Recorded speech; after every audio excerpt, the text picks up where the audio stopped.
So, an important topic today for Audit Tuesday, identity hacking and the ramifications of these hacks. To explore and expand the topic, we're honored to have Craig Guinasso, Senior Director of Technology and Cybersecurity at Elector, Paul Feather, partner at Compu-netics, a compliance advisory firm, and our own certified ethical hacker and owner of 13 patents in cybersecurity, YouAttest CEO, Garret Grajek.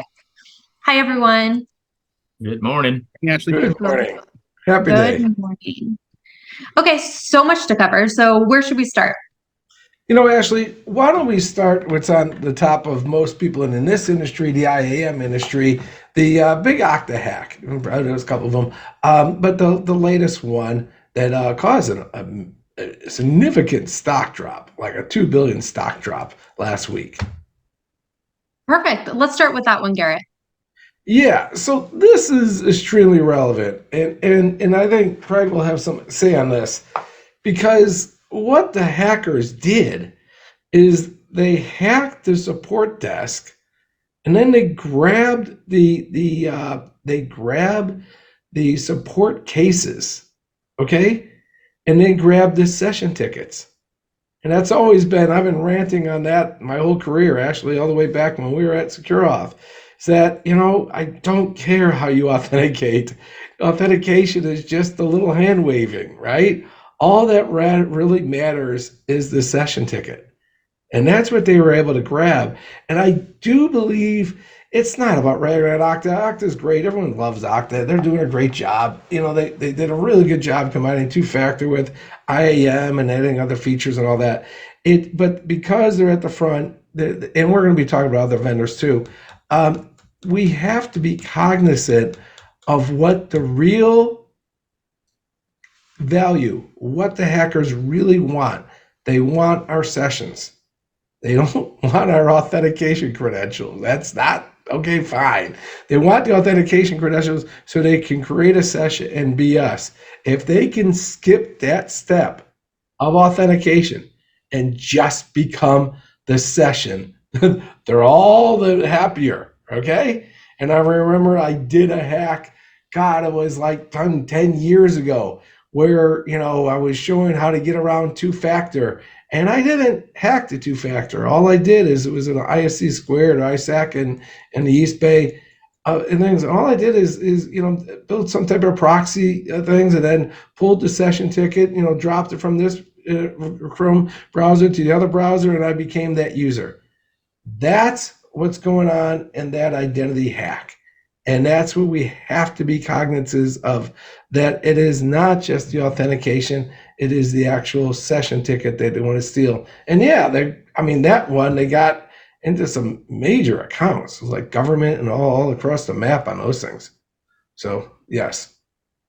Yeah, that sounds pretty severe. So, Paul, what's your thoughts on this? Is this type of hack an anomaly, or should enterprises brace themselves for this level of hacking? Yes, it is not an anomaly. This happens all the time. And I believe that the whole purpose of having this session token is you become that person. So depending what you steal and who you steal it from, or the type of user and the level of access that that person has, gives you those same credentials across the enterprise. So in a lower level, if they steal a lower level user, it's just to get access to their email for impersonation, for phishing, for spear phishing or whaling or whatever you want to call it. They're using those lower end users, and it takes time. So they're not doing that. They're going for the big, ticket user IDs and credentials that have the ability to shoot across the entire enterprise to different systems, to different companies that are owned by that other company. So back and forth it goes with these session tokens. And it's really amazing to understand how many times they steal that. And they're just going through the level of those users to determine, we don't have time for this. They just get rid of the ones that are just Joe user. But those usually end up on the dark web somewhere and can be used or swapped to other divisions of their hacking group for them to take their time and to do phishing attacks against it. So it's multi-level type activity. It's not just, here's one and done. They're like recyclers. They use that stuff across different levels of the enterprise. And we've seen it in different hacks where Oh yeah, that's not a problem. Just a small help desk guy, right? Well, if you had limited access for that help desk guy, yeah, it wouldn't be a problem. But usually they have more access than they need. And that's a whole nother issue of user access review and certification of those elevated access accounts and how they get changed and or by a hacker who changed those accounts. So it is a problem. So, Craig, let's take it even further. So, what is it with identities? Why do hackers go at the identities, would you say? Well, I think mostly because it allows them to, gain access in a way that goes really unnoticed. It's not a brute force attack that's going to set off all kinds of alarms. It's not something that's a little more obvious. It's more like the Harry Potter invisible cloak, right? So they can just kind of walk in, monitor what's going on. Nobody sees them. Nobody raises any red flags. If somebody does stumble across it, they're going to say, "Oh, this is so and so," and we would expect them to be doing this kind of behavior, whatever the case may be. So it just really gives them what I would call the cloak of invisibility, without just causing any alarms to go off. Paul, do you have any thoughts on why identity and identity hacking is always in the news? Because it happens all the time.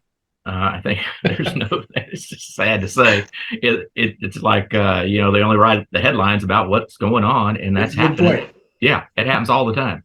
Well, it is what it is now, right? It's funny. I was having this conversation with somebody the other day, and we were talking about the website 2600. Remember 2600? I'm probably dating myself now. And you used to go there to see what the website hack of the day was, right? And you'd see all these different websites that have been hacked. That's how I got all my long distance phone calls, phone numbers. Right? In college. Yes. We didn't have a subscription to the magazine, but we had to go find it, somewhere hidden. Yeah, find that. No, that's how we did a long distance calls. Right? So you'd see who got hacked today, but that's because back then the thing to do was to deface somebody's website, get a little notoriety over it, and you were like, big fish. Now it's identities. It's not websites. Yeah. It's the other thing is, like, why do people rob banks? It's because that's where the money is. So Same thing happens. Identity is a very, very easy thing to acquire, and it will eventually get you to the point where there is money involved in the breach, whether it's a stolen credential, stolen data, ransomware, whatever it could be. And that stuff's expensive for companies. So that's why it hits the headlines, is because it's not just one little incident of this stuff occurring. It's widespread and expensive. So before we get into ways that enterprises mitigate these attacks, let's discuss another big identity hack in the news, the MGM hack. So Garret, since you built an IAM from scratch, why don't you start with this one? Yeah, I did. This one was really fascinating because it was two-pronged. I said how they got in was, Kevin Mitnick. And Kevin Mitnick is, Craig and Paul knows, was a famous hacker back in the day when 2600 was out. But he wasn't a technical hacker. He was a social hacker. He liked to dumpster dive and call help desk and all that type of stuff and do social engineering, which works. Well, works really big time. And that's what happened at MGM. The guy faked out two-factor. But what everyone knows that, because for whatever reason in the hacker in the public world, people like to hear about how someone faked out some social engineering. But once they got the admin privileges, what they did was really nefarious. What they did, and this would work for any IAM, and this is what we have to be cognizant of, they changed the agent on the identity source in this case being Microsoft AD, but it's irrelevant. What it is they had the authentication agent redirect, instead of to the Okta IDP, to their IDP. And you talk about owning. I mean, the guys did a great job talking about an identity. Well, what identities get approved?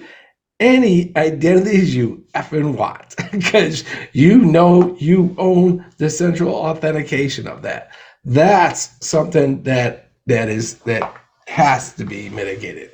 That we have to be looking at not only the authentications, but actually the parameters and the constructs of our identity pieces, and be monitoring changes on those.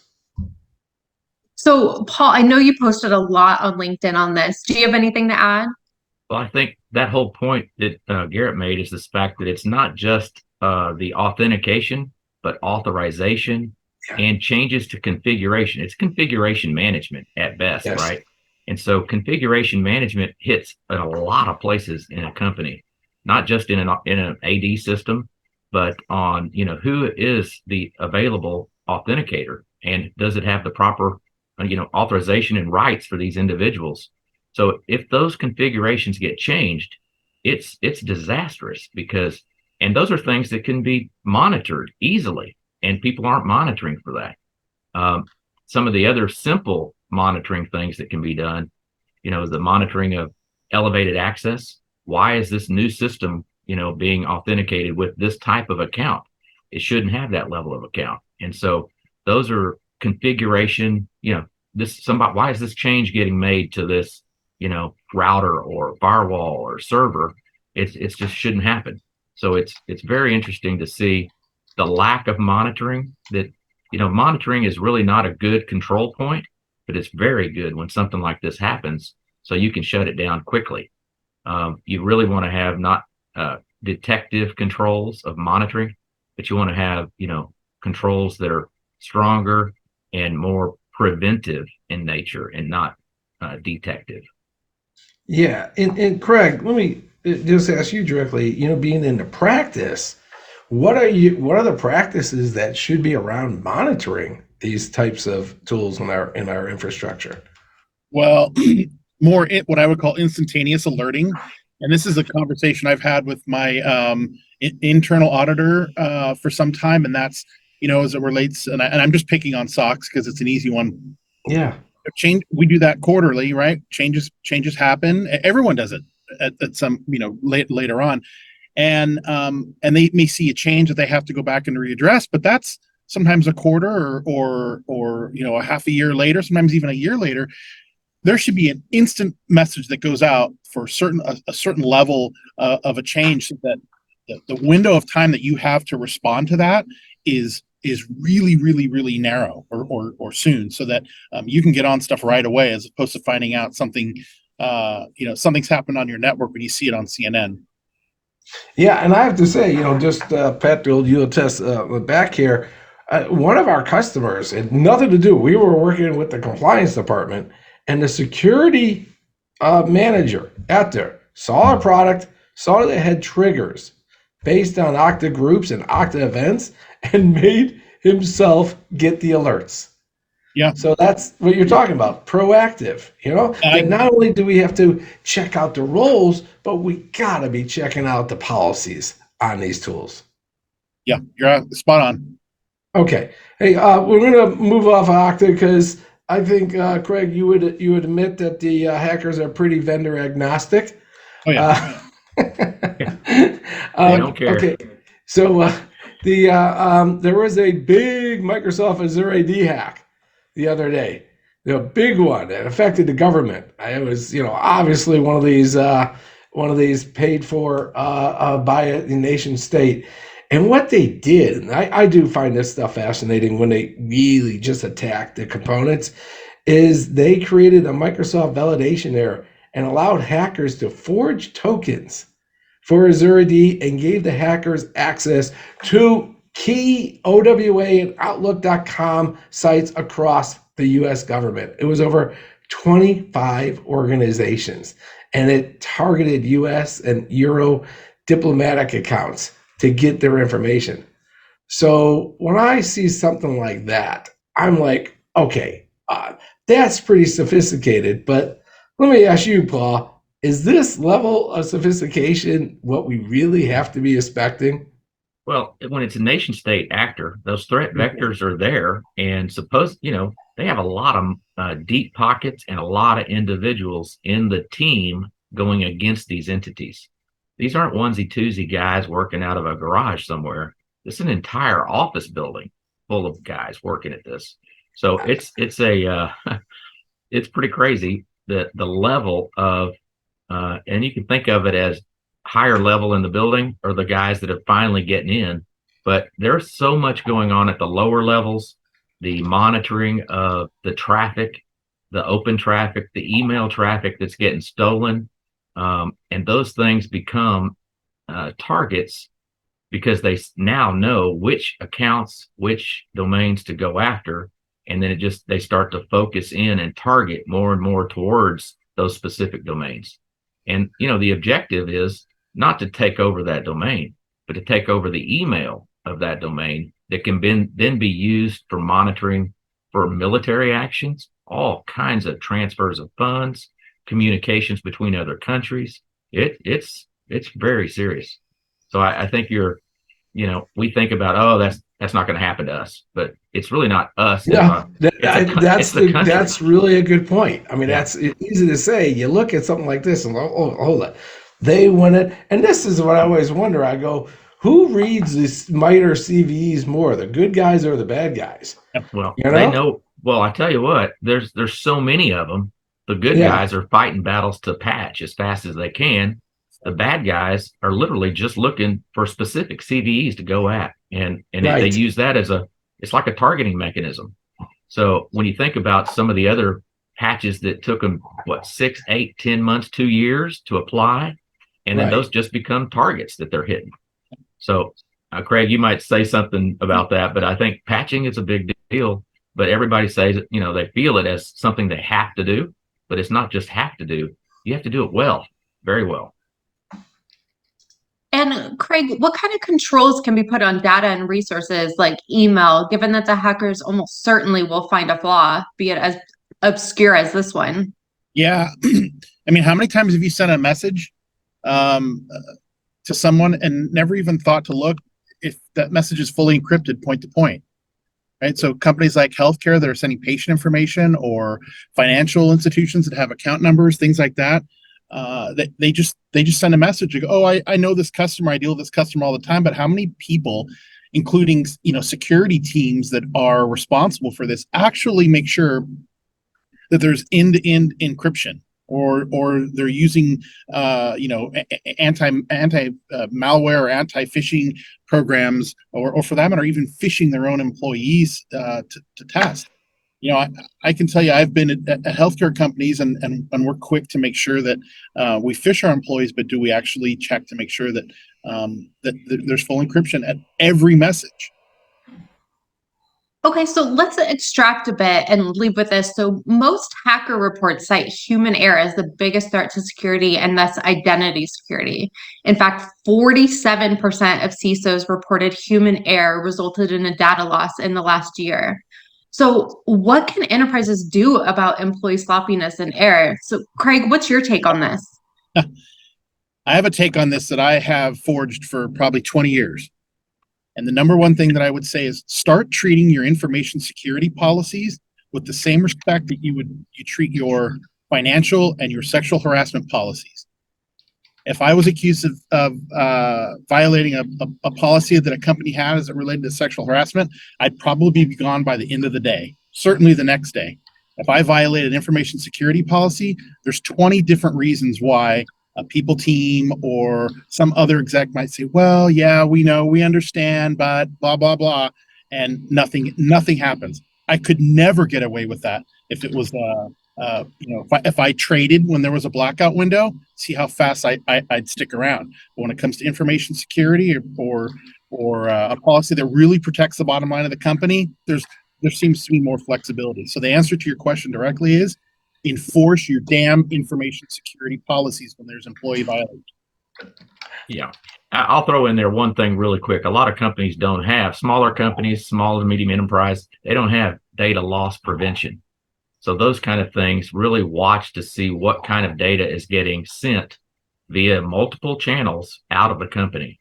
And those kind of things are preventive in nature and can give you better insights as to your users and what they're sending and how you can train them better to not send that kind of information and actually prevent it from getting sent. So that, DLP is something that's inherent inside of Microsoft that you can use. It's just a license update, and it's something that needs to be configured well, just like everything else, so you can get the biggest benefit from it. And Paul, what controls should enterprises put in place to protect against human error?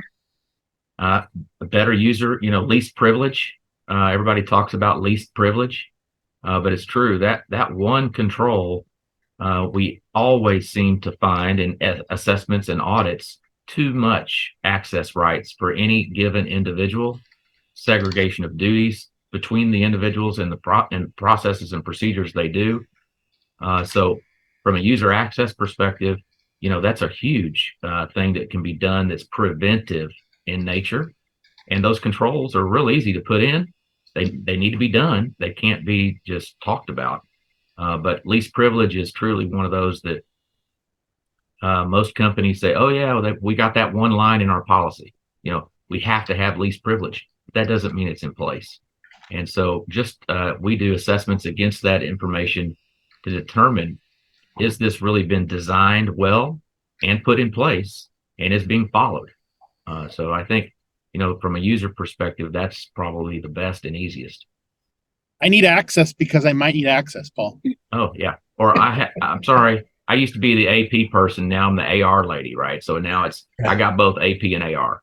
I was, and she went on maternity leave. So now I have all her access rights. And so it's not that she's doing that job, but I need to be able to do both, right? And so I always think the least senior people in the company, those on the support desk, are controlling the most important thing, the access.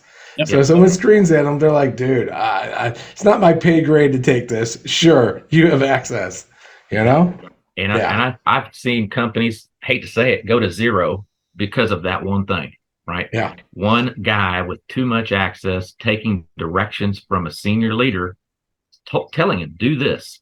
And he is, I'm not supposed to do that. He goes, I'm the boss. I'm telling you, do this in person, not across the email or phone, but in person. And literally, he clicked the button and the whole company went to zero. 5,000 people lost their job.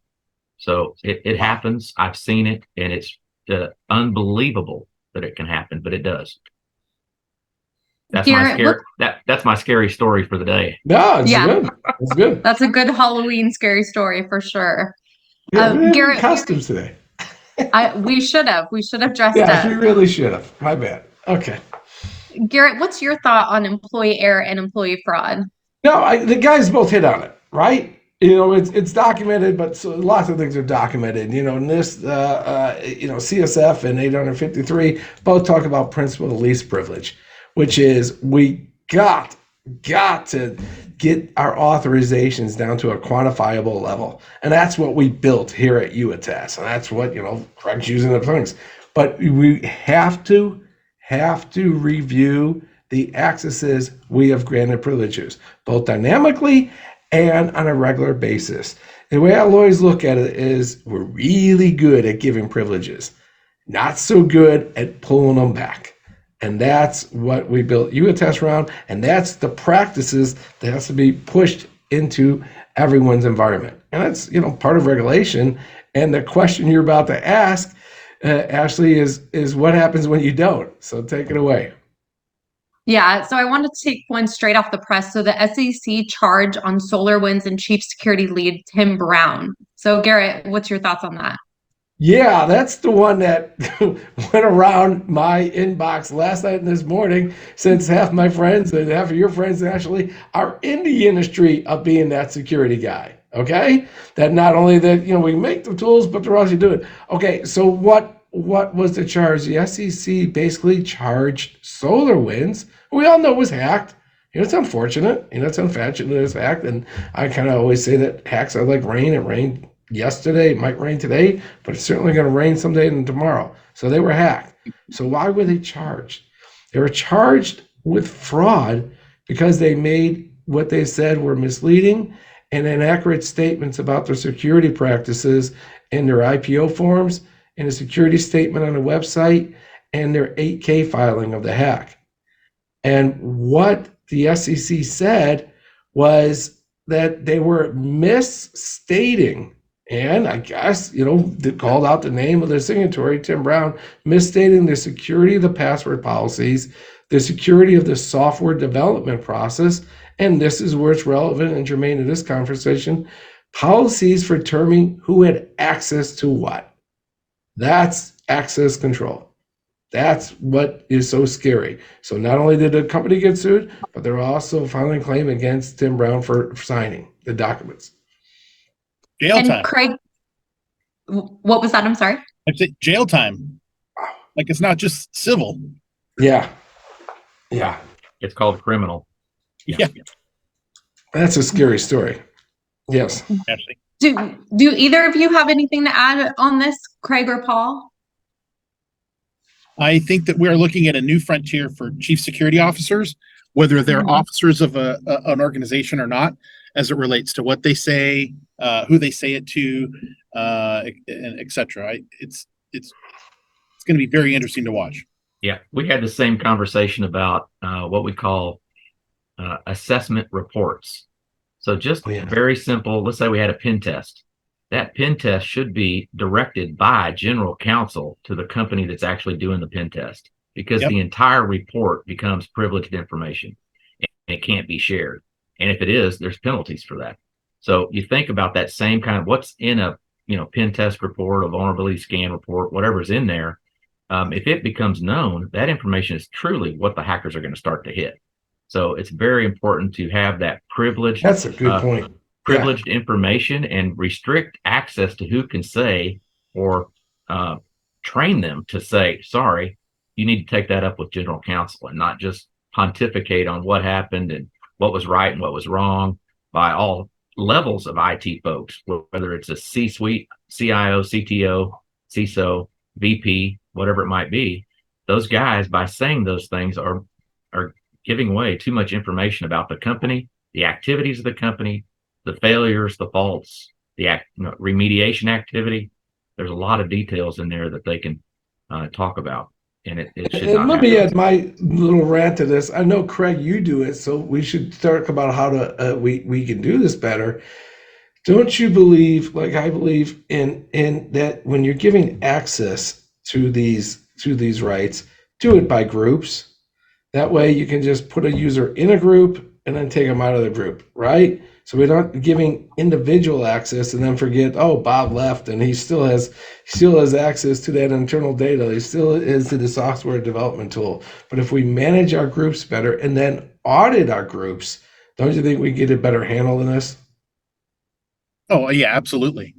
100%. And, going back to Paul's point, we mentioned 2600 earlier. When I started in this industry back in the late 80s, early 90s, all pen tests or any even discussions about pen tests went through legal counsel, and we drifted away from that, right? So all that's old is new again, and I think you're going to continue to see this. To me, this is the motto of secure information security, and has been for a long time. All that's old is new again.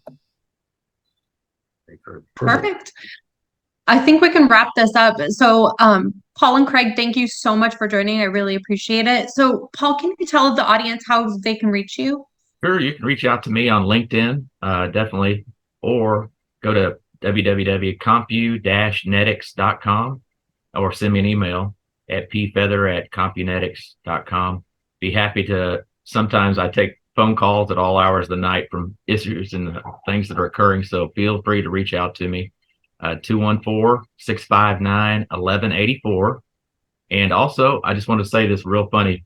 We do have a published, I'm a published author. It's called Scary Stories for the Boardroom, and it's on Amazon.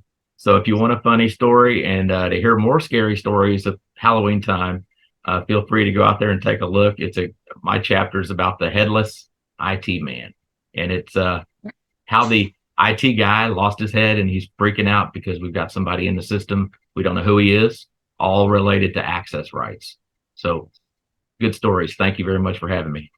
The headless Thank IT. you. That's a good Halloween story. Good deal. All right. It is. Greg, thanks a lot, Paul, and thanks, Ashley. Thank you.